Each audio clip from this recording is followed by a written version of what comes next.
Welcome to the Digital Marketing Mentor. I'm your host, Danny Gavin, and together with industry leaders and marketing experts, we'll explore the meeting point of mentorship and marketing.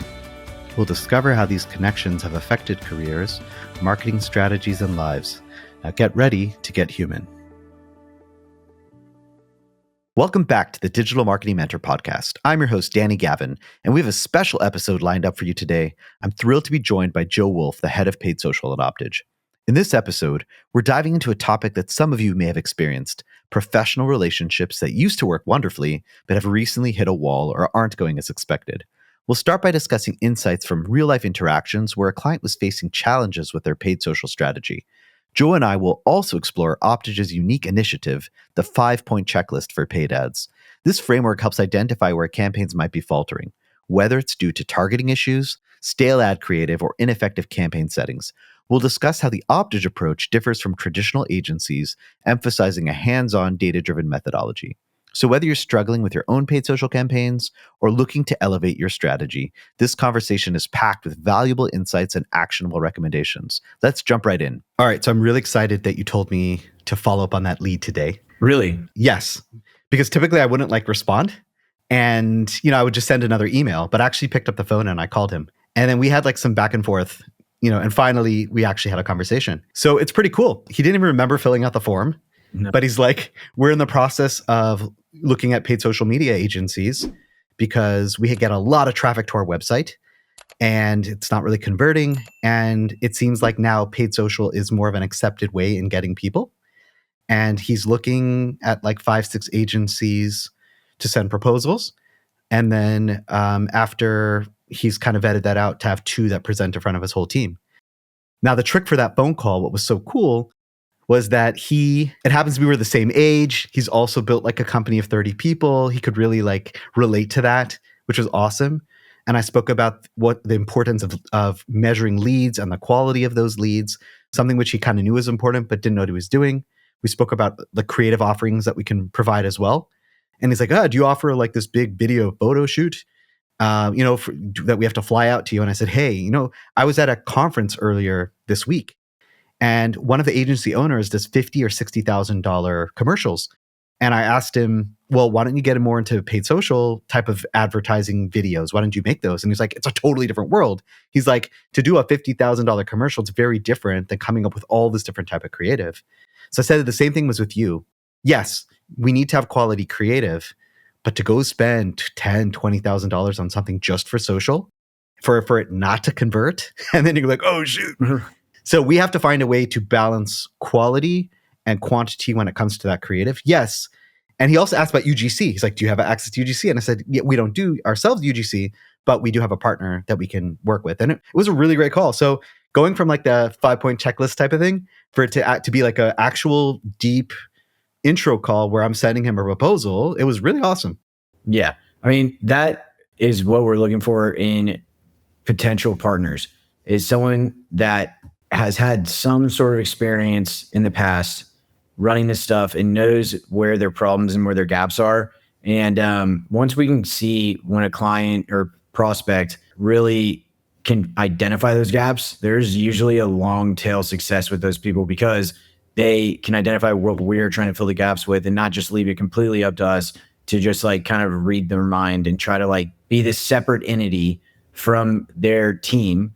And we're just kind of delineated between all this stuff that's happening on their back end, being directed to and trying to deliver these results without this back and forth. So if they're kind of telling us, here are the openings where we actually need you to fill the space, then we can fill them and we can have more of a partnership. If we're able to have a lasting partnership where we're actually working as an extension of their team, that's where we see the most success. Yeah, and that it really works is because I just got an email from him right now giving me his actual email address, not just his Gmail type of email address.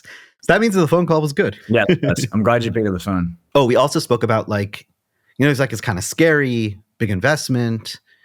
And I said, okay, you've got to look at it this way, right? There is going to be some upfront cost. There is going to be a fee that you have to do. But then after that, it's really about hitting your targets, right? So we have to know how much you're willing to spend on a customer and how many leads is it going to take to get to that customer and get that cost per lead and make sure that we can optimize to that. He also mentioned his different offers, like a higher offer, a lower offer. ideally we could test those out as well, which was really Yeah. good. And I said, you want to choose an agency that, that you have a good partnership. I said, no one is going to be able to make this profitable in month one. Just like Mark Cuban, he invests in 10 companies in Shark Tank. There's no way that he's going to hit it big with all 10.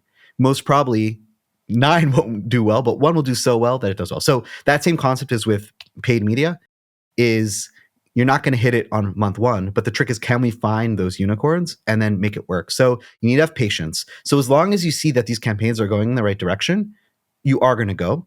And obviously you want to work with an agency that also has a good out policy, right? Like if it's not working, let's work with someone who at least says, we both agree this is not going to be best for you. And we want to do things that are working. You want to do things that are working, and we'll go our separate ways. We're not trying to lock anyone into long-term deal just to lock them into a deal. We want to have a beneficial relationship with them. If we have problems, we're going to let them know. We are going to try our best to deliver the results that they need. And I think what you mentioned about like backing into these numbers and what we're going to be like trying to get to from a cost per lead standpoint is really important, because some people will come to us and have no clue what their numbers are. They just want to grow, right? They don't know what their efficiency numbers are. They don't know what the baked in costs need to be from an investment standpoint when they're working with us. Sometimes we have to help them with that. But the worst thing that could happen would be if they come to us and they don't have any real goals, and their only goal really is to get a 5 ROAS and to grow 100% year over year. Those aren't based in reality, right? Like we sometimes do have to, and the ones that don't listen or have a dialogue before we actually sign with them and work with them, we kind of know that that's not going to work. So we've, in the past said no to some clients when they have unrealistic results that aren't malleable with working on some of these realistic KPI projections. Once they're able to look at the ideal cost per acquisition on an overall basis, that's where we can really start going. And I think what you mentioned, like with paid media, it does take time, and it can be, one ad that ends up delivering a ton of results, and you do need to like test. But the other part of it is we have an omni-channel like structure within our agency. We want, when we're bringing on a new client, to have both paid social and paid search. And also, like ideally, they're supporting their organic rankings through SEO and developing that on a longer term timeline. But when you're developing a campaign that includes paid social and paid search, and there's so many different platforms that can fall into that. That's where we usually see the biggest lift. And even if you're not getting something to happen in the first month or even the first 3 months from one platform, the other one is usually going to be picking things up. And you really see a holistic view of performance when you're bringing both of those together. And that's the advantage that we bring to the table, the fact that we manage like the full paid media spectrum. And we're not going to defend, if we just did Google ads and we see it wasn't doing well, it's a little bit harder to defend, hey, you should do it. But in this case, there's no biases. It's really about finding what's working and putting more money into it. Yeah, exactly. And I think what's also great is like we work on a pod structure where we're kind of vertically aligned with an account manager. We have a paid search specialist. We have a paid social specialist. And then we also have like department leads that are being, completely read into the situation, going from being basically advising those paid social specialists who are doing the day-to-day work on what's going on. So those components can all talk to each other, and there's information that gets shared between paid search and paid social. There could be a keyword that might be way too expensive to capitalize in paid search, and you're only going to be able to get X amount of clicks on it because the CPCs are just way too high. But if that information is passed off and those are converting, right, you're going to only be able to push X amount of the budget to that. You're also going to have to supplement other long tail keywords into the mix. But if that information can get passed to paid social, some of those keywords can turn into interest-based audiences. And I know that's like taboo nowadays to use interest-based audiences, but they definitely still work. And most importantly, you can see what the intent is. If people are converting on specific keywords, even though they're high CPC baselines that you have to pay to be able to get them, you can incorporate that into copy. You can even have some keywords going to a specific landing page, have retargeting going to that landing page, and have the topic be completely about that. So there's enough traffic on a really high cost keyword or an array of broad match keywords within that topic or phrase match keywords. You can then retarget them with specific copy around that topic. So pivoting to another story that happened this week. So I was sitting down with one of our paid search strategists, and she was telling me about a certain account that she has put her blood, sweat, and tears and love into this to really make it work. And unfortunately, it's not going as quick as she has expected. We're getting the right type of leads, but the companies that are signing up are too small. Like they're small and medium, but they fit everything that they need, just they're not large enough. But so it's hard for her because it's like we want to keep trying it out and we want to keep doing, but it's moving a little bit slow. But what's amazing is I'm part of an entrepreneurial referral network on WhatsApp. And someone recently said, hey, is there an agency that specializes in paid media, performance marketing? And there was like 3 or 4 agency owners that came in. And then I came in and said, yeah, hey, why don't you consider Optidge as well? And suddenly 2 people stepped up to the plate. One of them is that actual client. And look at what they said. I can vouch for Danny, the most professional and competent firm I have encountered. I can honestly say that they make me feel like they created their whole firm just for my account. So it's amazing, right? Here we have a scenario where our paid search strategist, from her perspective, it's hard because I'm not getting that success right away. But the people that she's working with, that's not the issue, right? It's not even in their mind. What's in their mind? They see the care and the dedication that Optidge has for them, and that's what sticks out. And that is what you want in an agency, right? All agencies are going to have ups and downs, but the question is, are you going to have a relationship where it's like a real partnership and where both people care about what's going on? And the fact that that guy stepped up to the plate in front of this whole network of like 300 people and said, hey, this is Optidge. The next comment right under that, someone wrote, wow. And that's exactly what I felt. That's amazing. Yeah, I mean, there's so much you can do from like a day-to-day operational standpoint to get some of these costs down. And obviously, like our goal is to do that. We're successful at it. Like, we've been fortunate enough to have success with many clients, and we've won awards for it. But what we pride ourselves the most on is having a good relationship with these partners. Like some of our longest tenured clients go beyond 5 years. Our average is probably 2 or 3 years right now. Exactly. And that's a testament to that partnership. And it's a two-way street, because if we are working with someone that isn't, giving us the attention that we need to be able to do well in these campaigns, then we're not going to we're not going to play that game either. We try to make it a real extension of their team, and we try to make it about like giving them the service that they required along with the performance. So Joe, it's crazy. I had this amazing pitch 6 months ago with this moving and storage company. And I thought it went so well. And their situation was they were working with an agency that, did kind of everything, but they weren't really able to measure results. So my whole pitch was, come to Optidge. We measure results. We're not just stopping at the lead, but we're looking at what happens to the quality of the lead and who the customer is. And we're tying it back together so we actually know what's going on. And I pushed it. And they loved it, right? What happened? I get an email saying, hey, we decided to go another direction. We found an agency that has more experience than you when it comes to the moving and storage arena. We love you, but we're going to go off. And it felt literally like a slap in the face. It's like, what? I thought we were going so well. And just because I don't have that experience, like you're not going to look at me. And so on one hand, you can appreciate that, right? Like people can think, ooh, I need to go for an agency that has the exact experience of what I did. But I think what people are missing is it's not just about industry experience, but it's experience in many situations, whether it's with a Catholic high school or whether it's a SaaS company, if it's with a doctor's office or if it's with a plumber. The point is, if we have perspective in all these different industries, we've seen a lot of scenarios. And you know what? Especially when it comes to paid media, there's ups and downs and you've got to pivot.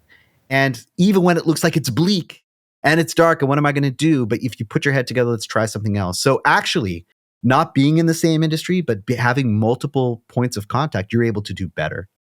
And what's awesome about this is that 6 months later, about a couple of weeks ago, they came back to us saying, hey, the agency we chose, it's not really working so well. We have no idea what our ROI is. So the same problem that they had before, they had again. And to me, it blows my mind how that even happened. But they're like, hey, we really want to work with you. And so just kind of a testament to, in the end of the day, right? What's important? when you're investing money in paid media and performance marketing, you need to be able to know what's going on with it. And if you can't, people can say whatever they want, but at the end of the day, you're never going to know, is it really working or is it not? Yeah, that is so true. Like there are so many agencies that do try to niche down, and we do have there's a portion of our client base historically and currently that does lean towards a certain industry or certain size company.